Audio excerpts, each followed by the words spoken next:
एक गुंडे की नजर पड़ चुकी है एक सीधे साधे आदमी की वाइफ पे, जिसकी वजह से वो कर लेता है उसे किडनैप। मगर जिस आदमी को उसने सीधा साधा समझा, क्या वो वाकई में उतना ही सीधा था? और ये जानने के लिए आज हम देखने वाले हैं मूवी अनस्टॉपेबल। और मूवी स्टार्ट करने से पहले मेरी आपसे एक रिक्वेस्ट है, अगर आपको मूवी पसंद आ रही है तो प्लीज सब्सक्राइब करके हमारी मेहनत को रिवॉर्ड करें। तो मूवी के स्टार्ट में हम अपने फेवरेट हीरो डोंगली को देखते हैं, जिसका मूवी में नाम डोंग है, जो कि अपने दोस्त चुनसिक के साथ मिलके मार्केट में फिश सप्लाई करने का काम करता था। और तभी एक डीलर उसके पास कॉल करता है। दरअसल वो किंग क्रैब का बिजनेस करना चाहता था और उसके लिए डीलर को सप्लायर मिल गया था, जो उससे मिलके कहता है अगले ही महीने उसका किंग क्रैब से भरा हुआ शिप आने वाला है। अब डोंग को भी उसमें से क्रैब चाहिए थे, इसीलिए वो भी क्रैब का ऑर्डर देकर सप्लायर को 50% एडवांस पेमेंट कर देता है। वही डोंग की वाइफ जीसू दिन में नर्सिंग केयर में काम करती थी और शाम को वो एक रेस्टोरेंट में काम किया करती थी। और शाम को घर जाते हुए डोंग जीसू को डर के मारे किंग क्रैब की डील के बारे में नहीं बताता है। वहीं हम दूसरी तरफ मूवी के विलन कीताई को देखते हैं, जो कि एक आदमी से अपना दिया हुआ पैसा वसूलने आया था। अब आदमी बेचारा बार बार रिक्वेस्ट कर रहा था कि वो जल्द ही पैसा वापस दे देगा, मगर कीताई उसकी एक नहीं सुनता और इससे पहले वो उसे मार देता कि तभी उस आदमी की बेटी घर वापस आ जाती है, जिसे देख वो उस आदमी को छोड़कर उसकी बेटी को किडनैप कर लेता है। वहीं डोंग और जीसू रास्ते में ही थे कि तभी कीताई की कार उनकी कार से टकरा जाती है। अब एक्सीडेंट की वजह से डोंग कीताई के ड्राइवर को बाहर आके कार चेक करने के लिए कहता है, मगर ड्राइवर उसे अपने ऑफिस का कार्ड देके कहता है हमारा इंश्योरेंस इसे कवर कर लेगा। जिसे सुन डोंग कहता है मगर उससे पहले हमें रिपोर्ट करनी पड़ेगी। अब ये सुन ड्राइवर उसे पैसे निकाल के देता है, मगर पैसे देख के भी डोंग कहता है आप समझ नहीं रहे हैं, हमें इसे रिपोर्ट करना होगा। मगर ये सुन ड्राइवर इरिटेट होके उस पर पैसे फेंक के कहता है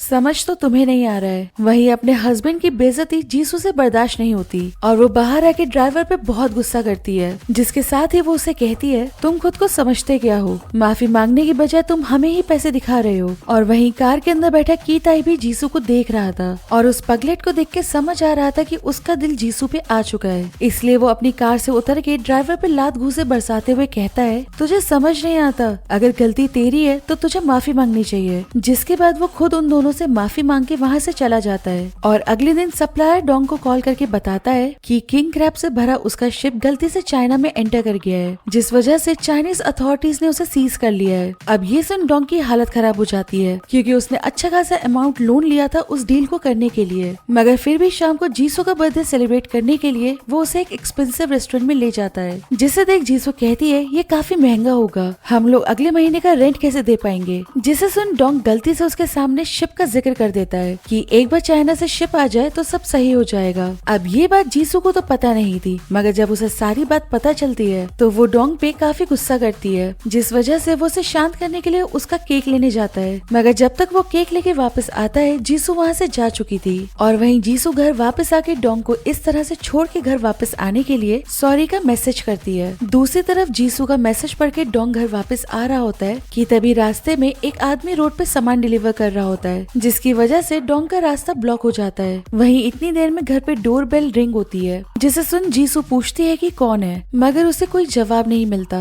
और तभी कोई जबरदस्ती डोर लॉक तोड़ के घर में घुस जाता है, जिसे देख जीसू खुद को एक रूम में बंद करके डोंग को कॉल करती है, मगर तब तक वो आदमी उसके रूम में भी घुस जाता है। जिसके बाद वो आदमी जीसू को बेहोश करता है और तभी हमें रूम के बाहर खड़ा कीताई दिखता है, मतलब ये काम कीताई का था। और जब डोंग घर आता है उसे जीसू कहीं नहीं दिखती है, साथ ही उसके घर का सामान भी टूटा हुआ था, जिसे देख वो पुलिस में जाके कंप्लेन करता है, जहां उसे पता चलता है रात को 9:30 बजे किसी ने सीसीटीवी का वायर काट दिया था, जिसकी वजह से उनके पास कोई भी सबूत नहीं था। अब ये सुन डोंग पुलिस स्टेशन के बाहर आ जाता है कि तभी उसके पास कीताई का कॉल आता है, जो उसे कहता है तुम पुलिस स्टेशन क्यों गए, तुम्हें तो मुझे कॉल करना चाहिए था ना, आखिर तुम्हारी वाइफ मेरे पास जो है, और अगर तुम्हें पुलिस के पास जाना है तो तुम चले जाओ, मैं भी इसे मार देता हूँ। अब ये सुन डोंग बहुत ज्यादा डर जाता है और कीताई उसे कहता है तुम्हारे फ्रिज पे एक बिजनेस कार्ड लगा है, 2 बजे मुझे उस जगह पे मिलना। अब ये सुन डोंग अपने घर पे जाके फ्रिज पे लगा कार्ड देखता है, जिसपे एक रेस्टोरेंट का एड्रेस लिखा था, जिसे देख वो 2 बजे रेस्टोरेंट पहुंच जाता है, जहाँ पहले से उसके लिए एक टेबल रिजर्व थी, जिसपे एक बैग और एक फोन रखा हुआ था। अब ये देख डोंग वहाँ बैठ के काफी देर तक कीताई के आने का वेट करता है, मगर वहाँ कोई नहीं आता कि तभी वहाँ रखा फोन रिंग करता है। और जब डोंग फोन उठाता है दूसरी तरफ कीताई था, जो उसे सामने रखा बैग खोलने के लिए कहता है और जब डोंग बैग खोलता है उसके अंदर बहुत सारे पैसे थे।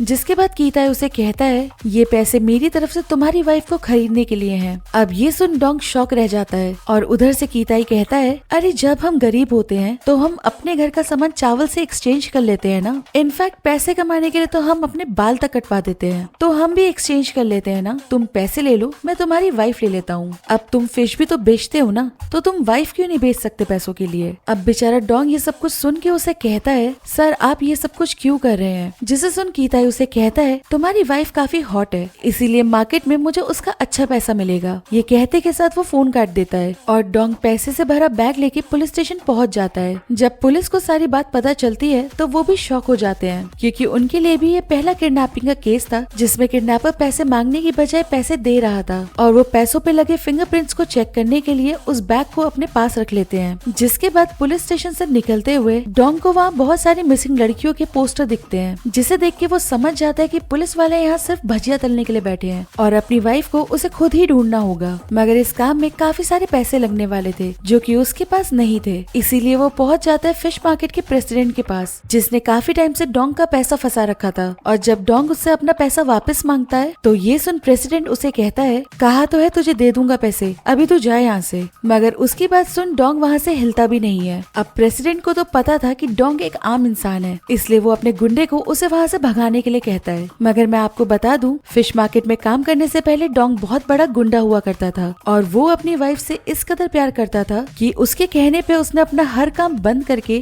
फिश बेचनी स्टार्ट कर दी थी। तो अब उसी वाइफ को बचाने के लिए वो मूवी में आगे और क्या क्या करने वाला है ये तो देखना बनता है। एंड फॉर स्टार्टर्स वो वहाँ पे मौजूद सारे गुंडों को बारी बारी करके बहुत मारता है और डोंग का असली रूप देख के प्रेसिडेंट डर के मारे उसके सारे पैसे दे देता है। जिसके बाद वो उन पैसों से प्राइवेट डिटेक्टिव किम को हायर करता है, जिसे वो जितनी जल्दी हो सके अपनी वाइफ को ढूंढने के लिए कहता है। और ये सुन किम फौरन अपने काम पे लग जाता है, जिसके लिए वो सबसे पहले रेस्टोरेंट का सीसीटीवी फुटेज चेक करता है, जिसमें उसे एक आदमी के हाथ में पैसों से भरा बैग दिखता है और उसी के साथ उसे उस आदमी की कार की नंबर प्लेट दिख जाती है और नंबर प्लेट की हेल्प से वो नंबर का रजिस्टर्ड एड्रेस भी निकाल लेता है। और एड्रेस मिलते ही वो तीनों उस एड्रेस पे पहुंच जाते हैं, जहां उन्हें उस नंबर प्लेट का ओनर मिलता है। मगर उसका कहना था कि उसने कुछ पैसों के लिए उस नंबर प्लेट को बेच दिया था। अब उसे नंबर खरीदने वाले की शक्ल याद नहीं थी, मगर उसे ये याद था कि उसने वो नंबर किस जगह बेचा था। और एड्रेस लेके वो तीनों वहाँ पहुँच जाते हैं, जो कि एक कैसीनो था, जहाँ वो कैसीनो की ओनर से मिलके उस आदमी के बारे में पूछते हैं जिसने वो प्लेट खरीदी थी। मगर ओनर ये सब कुछ सुन के उन्हें इन्फॉर्मेशन देने से मना कर देती है। साथ ही वो अपने गुंडों को बुला लेती है उनसे अपना पीछा छुड़वाने के लिए। मगर डोंग कहाँ किसी से कम था, वो एक एक करके वहाँ पे सारे गुंडों को पेल देता है। जिसके बाद वो दोबारा ओनर से नंबर प्लेट के बारे में पूछता है, जिसे सुन वो इस बार कहती है मुझे ये तो नहीं पता कि वो लोग कौन है, मगर वो लोग जैंगसिंग पोर्ट से हर 2-3 महीने में यहाँ आके मुझसे नंबर प्लेट्स खरीदते हैं। जिसके साथ ही वो डोंग को एक क्लब का कार्ड देती है जो उन्हीं लोगों ने ओनर को दिया था। और कार्ड मिलते ही वो सीधे क्लब पे पहुँच के वहाँ पूछताछ करता है, मगर वहाँ उसे कोई भी इन्फॉर्मेशन नहीं मिलती है। और वहाँ से जाते हुए उसे वहाँ एक आदमी दिखता है, जिसे देख के उसे याद आ जाता है कि ये वही आदमी है जिसकी वजह से जीसू की किडनैपिंग वाली रात उसका रास्ता ब्लॉक हुआ था। उसे उस आदमी पे थोड़ा शक होता है, इसलिए वो उसकी कार बाहर से चेक करता है तो उसे डैशबोर्ड पे रखा हुआ वही विजिटिंग कार्ड दिखता है जो उसकी फ्रिज पे लगा हुआ था। और उसे देख उसे यकीन हो जाता है कि उस रात उसका रास्ता उस आदमी ने इत्तेफाकन ब्लॉक नहीं किया था। और जैसे ही वो आदमी अपनी कार में आता है, डोंग उससे बाहर आके बात करने के लिए कहता है, मगर वो आदमी उसे देखते ही वहाँ से अपनी कार लेके भागने लगता है। और ये देख डोंग उसे रोकने की कोशिश करता है, मगर कोई फायदा नहीं होता कि तभी उसे पुलिस स्टेशन से कॉल आता है, क्योंकि पुलिस वालों को जीसू की लाश मिल गई थी। और परेशान डोंग जब वेरिफिकेशन के लिए लाश की फोटो देखता है, उसे देख उसकी सांस में सांस आती है, क्योंकि लकीली वो लाश उसके जीसू की नहीं थी। और अगले दिन किम उन्हें बताता है जिस लड़की की लाश कल पुलिस को मिली वो पिछले 2 साल से गायब थी। लेकिन इस सब में अजीब बात ये थी कि जब वो लड़की किडनैप हुई तब वो कोमा में थी।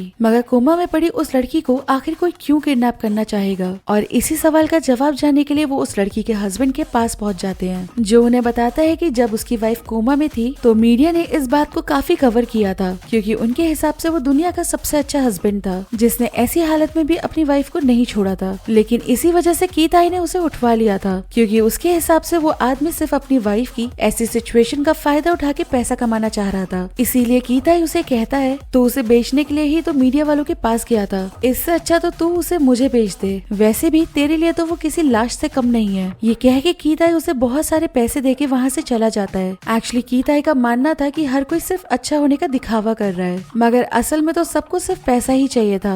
और देखा जाए तो वो कुछ हद तक सही भी था, क्योंकि वो आदमी अपनी लाइफ से इस कदर परेशान हो चुका था कि पैसे देख के वो अपनी वाइफ को कीताई को बेच देता है। जिसके बाद शुरू में तो उसे अपने फैसले से कोई फर्क नहीं पड़ा था, मगर बाद में उसे अपने फैसले पे काफी रिग्रेट हुआ। अब ये सब सुन जब डोंग वहाँ से जाने लगता है तो वो आदमी उसे एक फाइल देता है, और बाहर आके जब वो फाइल देखता है तो उसमें उसे एक विजिटिंग कार्ड लगा मिलता है, और साथ ही वहाँ उसी ड्राइवर की फोटो थी जिसने रोड पे एक्सीडेंट के वक्त डोंग पे पैसे उछाले थे, और तब इंश्योरेंस क्लेम करने के लिए उसने ऐसा ही विजिटिंग कार्ड डोंग को दिया था। अभी वो फाइल देख ही रहा था कि तभी जिस आदमी ने डोंग को ये फाइल दी थी वो बिल्डिंग के ऊपर से कूद के वहाँ पे सुसाइड कर लेता है। जिसके बाद डोंग जल्दी से उस कार्ड वाले एड्रेस पे जाता है जहाँ उसे वही ड्राइवर मिलता है, और डोंग उसे देख के कहता है, तुम्हें मैं याद हूँ ना? जिसे सुन ड्राइवर कहता है, मैं डेली डजन भर लोगों से मिलता हूँ, तो सबको कैसे याद रख सकता हूँ। जिसे सुन डोंग उसकी याददाश्त और उसकी आंखों पे पड़े पत्थर हटाने के लिए उसे टेबल से दबा के उससे जीसू के बारे में पूछता है, मगर फिर भी ढीठ उसे कुछ भी नहीं बताता है। और ये सुन डोंग उसे पकड़ के अपने साथ ले जाता है। वहीं कीताई इस पूरी सिचुएशन को लाइव फोन पे देख रहा था। दूसरी तरफ डोंग ड्राइवर को अपने अड्डे पे ले जाके टॉर्चर करने वाला ही था कि तभी उसके पास कीताई का फोन आता है, और वो उसे जीसू को दिखा के कहता है, अगर मैं तेरी वाइफ को वापस करता हूँ तो तू मेरे बारे में पुलिस को कंप्लेन कर देगा। मैं इतना भी बेवकूफ नहीं हूँ, इसीलिए तू एक काम कर, तू मेरे आदमी को मार दे, इस तरह मेरे पास भी तो तेरे खिलाफ कुछ होगा। अब डोंग ऑब्वियसली उस सनकी की बात नहीं मानता, मगर वो पागल अपनी बात पे इतना सीरियस था कि वो डोंग को कहता है, चल शर्त लगी कि पहले कौन मारता है। जिसके साथ ही वो जीसू को पानी में डुबा के कहता है, इसे बचाना चाहता है तो उसे मार दे। और अपनी वाइफ को ऐसे देख मजबूरन उसे ना चाहते हुए भी ड्राइवर को मारना पड़ता है। और ड्राइवर के मरते ही कीताई उसे कहता है, चल शर्त तो तू जीत गया, मैं तुझे आखिरी मौका देता हूँ, अगर तुझे अपनी वाइफ को बचाना है तो मेरे पैसे मुझे वापस कर दे। और ये कहते के साथ ही वो कॉल काट देता है, और तब हमें पता चलता है कि डोंग ने ड्राइवर को सिर्फ बेहोश किया था और वो अभी भी जिंदा था, मगर अब वो कीताई के अगेंस्ट हो चुका था। इसीलिए वो उन्हें कीताई के सारे बिजनेस के बारे में बताता है कि रिसेंट में कोरियन लड़कियां ट्रेंड के चलते काफी पॉपुलर हो चुकी हैं, और कीताई का मेन बिजनेस उन्हें फोर्स करना था ताकि वो अमीरों के लिए प्रोस्टिट्यूशन का काम करें, या फिर वो उनकी इलीगल प्लास्टिक सर्जरी करा के उन्हें बेच देता था। जिसके साथ ही वो उन लड़कियों का नकली पासपोर्ट बनवा के उनकी ट्रैफिकिंग भी करता था। तो अब डोंग को जल्दी ही कुछ करना पड़ता जीसू को बचाने के लिए, मगर प्रॉब्लम ये थी कि कीताई का दिया हुआ पैसा तो उसने पुलिस वालों को दे दिया था, मगर अब भले ही चोरी करनी पड़ती, मगर पैसा तो किसी भी सूरत हाल में कीताई को देना ही था। इसलिए अब तीनों मिलकर प्लान बनाते हैं और पहुंच जाते हैं पुलिस स्टेशन नकली प्रोसिक्यूटर बन के। जिसके बाद वो अकाउंटेंट के पास जाके कहते हैं कि उन्हें जीसू किडनैपिंग केस के एविडेंस चेक करने हैं, और ये सुन अकाउंटेंट उन्हें पैसों से भरा बैग दे देता है, मगर साथ ही वो उन्हें कहता है कि उसे केस के इंचार्ज डिटेक्टिव को इन्फॉर्म करना होगा। इसलिए वो उन्हें रोक के डिटेक्टिव को कॉल करता है, मगर डिटेक्टिव उसे कहता है केस अभी तक प्रोसिक्यूशन को रिपोर्ट नहीं किया गया है, तो प्रोसिक्यूटर यहाँ कैसे आ सकता है। अब ये सुन अकाउंटेंट को उन पे शक हो जाता है। वहीं कार में बैठा डोंग उन सब की बातें सुन रहा था, और वो भी समझ चुका था कि अब वो लोग फंस सकते हैं। इसीलिए वो वहाँ पार्किंग लॉट में खड़ी एक कार के फ्यूल टैंक में आग लगा देता है, जिसकी वजह से वहाँ बहुत बड़ा ब्लास्ट होता है, जिस वजह से पुलिस स्टेशन में भगदड़ मच जाती है। और इस मौके का फायदा उठा के वो लोग बैग लेके वहाँ से निकल जाते हैं। जिसके बाद डोंग कीताई को कॉल करके कहता है, पैसे मिल गए हैं, आगे आना कहाँ है वो बताओ। मगर उसकी बात सुन के कीताई शॉक में चला जाता है। उसे समझ नहीं आ रहा था कि डोंग किस तरह का आदमी है जो अपनी वाइफ के लिए इतना रिस्क ले रहा है। इसलिए वो डोंग को कहता है, एक काम कर, मुझे ढूंढ ले।